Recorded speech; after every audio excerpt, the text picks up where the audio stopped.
Students, now that we have completed the reactions of metals and non-metals, we now move on to the next topic that is discussed in the lesson, and that is about ionic compounds.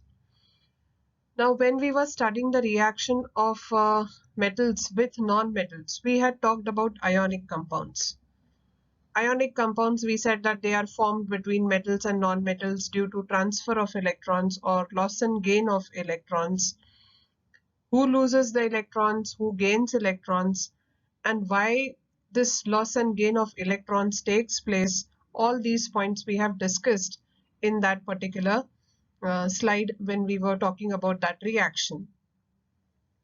It is just the continuation of the same topic, slightly more in detail they have given about ionic compounds, and the key points that have been discussed, I have listed them over here. So one by one we are going to take up the points. The first point says that ionic compounds are formed from cations and anions. Now cations are positively charged ions and anions are negatively charged ions. So positively charged ions, we know that they are formed from metals because they have a tendency of losing electrons, and when they lose electrons, so many number of positive charges increase over them, and they get converted into ions, and they are called as cations. Similarly, non-metals gain electrons and negative charge increases over them, and so they get converted into anions or negatively charged ions. So you have to remember this point very clearly, that cations are positively charged ions and anions are negatively charged ions. Cation and anion are oppositely charged and there is an electrostatic force of attraction between them. Now we know about this, that is opposite charges attract each other.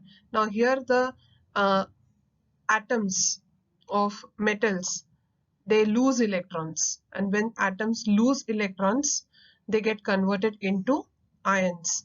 So they are positively charged ions or cations, whereas non-metals gain electrons and then after that they get converted from atoms to again ions, but they are anions and they are negatively charged.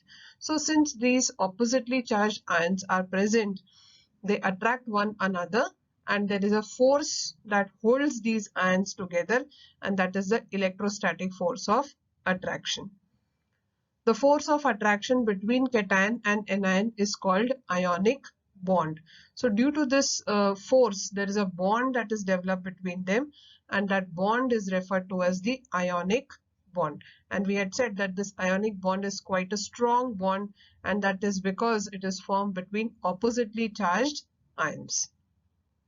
The number of cations and anions in an ionic compound and the magnitude of charge on them is such that the positive and negative charges balance each other. Now this is very important point. The number of cations and anions in an ionic compound and the magnitude of charge on them. Magnitude means the number of charge on them is such that the positive and negative charges balance each other. Now let us see this with an example and try to understand it. Here I have taken NaCl. Now Na is 1 plus and Cl is 1 minus. So you can see that the magnitude of charge on them is such that positive and negative charges balance each other. So here there is one positive and one negative charge. So they are balancing one another. Another example, let us see AlCl3, aluminium chloride. There is one aluminium ion, that is Al3 plus. The charge over aluminium is 3 plus because it is losing 3 electrons from its valence shell. At the same time, each chlorine needs only 1 electron. But how many chlorine are there? 3. So in all, how many chlorine have I shown here? 3. Each is with 1 negative charge. So is the magnitude same here? Yes. 3 positive and 3 negative charges. Another example, Al2O3, aluminium oxide. So here what do we have? Aluminium. How many ions are there? 2. So each is having 3 plus charge.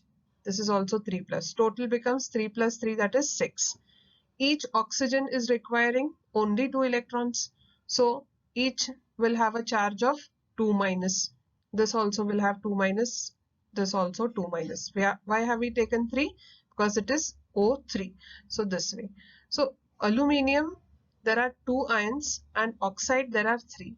So in all, 6 electrons of aluminium are taken up by 3 oxygen atoms, and this results in total 6 positive and 6 negative charges. So again, the magnitude of charge on them is same. Last example here, MgO, magnesium oxide. This is Mg2 plus. The valency of magnesium is 2 plus. It loses 2 electrons. Oxygen gains those 2 electrons, so it develops 2 unit negative charge. So again, 2 plus and 2 minus. So this is going to, I hope this satisfies all your queries and doubts regarding point number 4. That is, the charges are such that they are going to balance one another. Hence, ionic compound is electrically neutral. So since positive and negative charge over a particular compound are same, and hence ionic compounds are electrically neutral.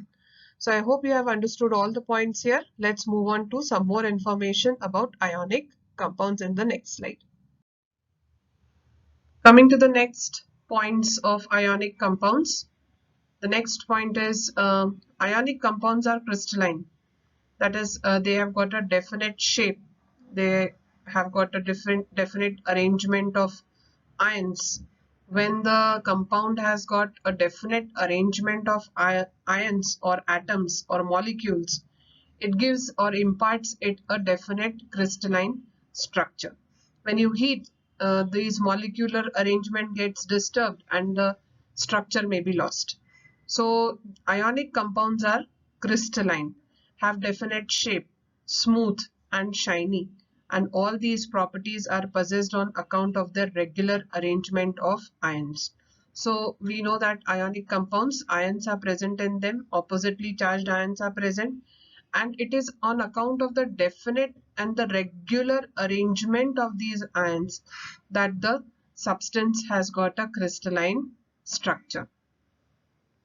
The factor that determines the general arrangement of ions in a crystal is the attractive force between oppositely charged ions and repulsion between similarly charged ions. So here what we come to know from this particular statement is that the general arrangement of ions in a crystal is on account of the attractive and repulsive forces that are present between these ions. Attractive forces will be present between oppositely charged ions, and repulsive forces will be present between similarly charged ions, because there are so many sodium ions, so many chloride ions. So definitely there will be attractive and repulsive forces. So it is on account of these attractive and repulsive forces that these substances have got a definite arrangement of ions, and this definite arrangement of ions gives the substance a crystalline structure. I have just taken one example of NaCl, and this is the structure of NaCl. The structure is called as face-centered cubic structure. So NaCl has got face-centered cubic structure. Now here the green ones are chloride ions and blue ones are sodium ions. Now if observed minutely, we will find that every sodium ion is surrounded by 6 chloride ions, and every chloride ion is surrounded by 6 sodium ions. So obviously there is going to be attractive repulsive forces, and this forces gives it a definite structure to NaCl. So here it is written, the nearest neighbors to this chloride ion are 6 sodium ions. So just as each chloride is surrounded by 6 sodium, every sodium will also be surrounded by 6 chloride ions. So this ultimately gives it a definite structure, crystalline nature, and the repulsive attractive forces are responsible for the structure of the molecule of sodium chloride. So I hope you have followed this. Let's go on to the next slide. Two more points regarding ionic compounds. The two factors that determine the crystal structure are size of the positively and negatively charged ions. So we have seen that how the crystal structure is determined by the definite arrangement of ions in the ionic compounds.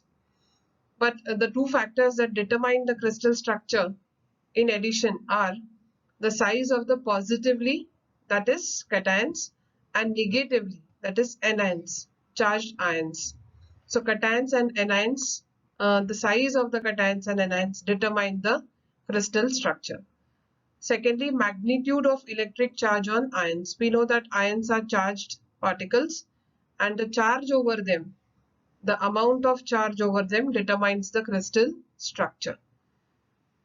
Ninth point, electrostatic force of attraction with opposite charges is very strong. So this we already know that ionic compounds are formed due to ions and they are oppositely charged, and there is lot of force of attraction, and this force of attraction which holds these ions together is the electrostatic force of attraction. So this electrostatic force of attraction is very strong because it is holding oppositely charged particles, and hence melting points of ionic compounds are high. So one example to give you, NaCl, that is sodium chloride, has a melting point of 801 degree Celsius. So it's a very high melting point, and the reason being that the chloride ions and sodium ions being oppositely charged are very tightly held.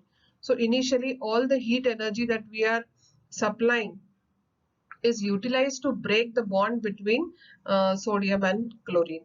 So, and hence we find that they have got very high melting points. They are hard and brittle. So these are in short some points regarding ionic compounds, and in the next slide we will be studying about some general characteristics of ionic compounds.